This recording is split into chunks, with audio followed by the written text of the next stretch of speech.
What I'm going to do here is give a brief biography of Hermann Gross. He was born in 1904 in Lahr, which is just 10 miles from the French border. And I think that's significant in terms of Gross's affection for France and particularly French artists. The family moved to Stuttgart, which is about 100 miles to the northeast of Lahr. He left school at 15, and on leaving school, he expressed a wish to be an artist. However, his father made it quite clear that if he wanted to do that, he needed a sound artistic grounding. And that is what he received. Now, all of these teachers of Hermann Gross were really very significant figures in their respective fields. They were leaders in the fields. So he was having really a very high-powered training. What we also know is that Gross studied with Picasso, but we're not certain for how long. In 1928, Gross moved to Paris and lived in the quarter not far from Montparnasse, the artist colony.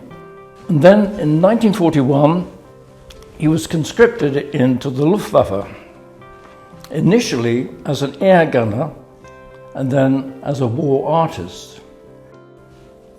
He was stationed initially in Paris, and he witnessed there the ordering by Hermann Goering of the pillaging of the art galleries in Paris by the German troops. And witnessing that had a deeply traumatizing effect upon him. These were his countrymen stripping the walls of the work of artists that he so admired. However, he wasn't stationed in Paris for all that long because he was transferred to the Eastern Front. And there he was confronted by the remorseless westward advance of the Soviet army. And that experience, coupled with the widespread destruction of his home country, I think had a further traumatizing effect upon him. Psychologists now term a moral injury. But this effect is likely to have been with him for the rest of his life. And one can see it within his paintings too. They reflect the trauma that he'd experienced.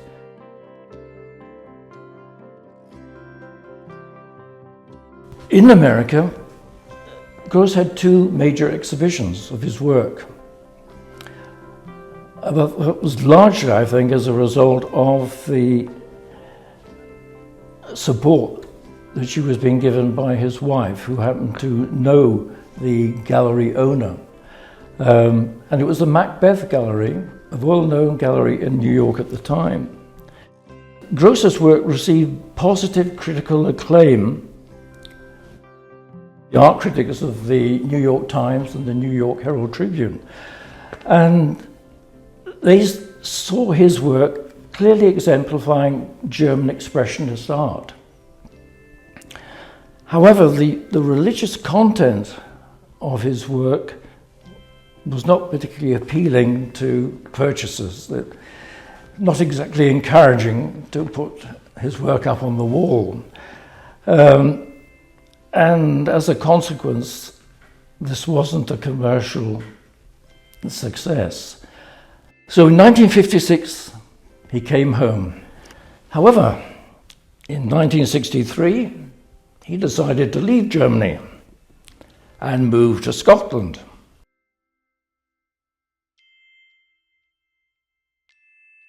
And he had been invited to Scotland by Dr. Karl Koenig, founder of the Camp Hill movement, because Dr. Koenig was looking for someone to make an artistic contribution to the construction of Camp Hill Hall. And it was Koenig's hoped that Campbell Hall would become the heart of the Campbell movement. As far as I know, there were no public exhibitions of his work in Scotland at all. And I think that was a deliberate decision on his part. He wasn't interested in public exhibitions. He was wanting to work here in Camp Hill and feel that that's where his contribution would be most effective. And it was really here that his work was most productive.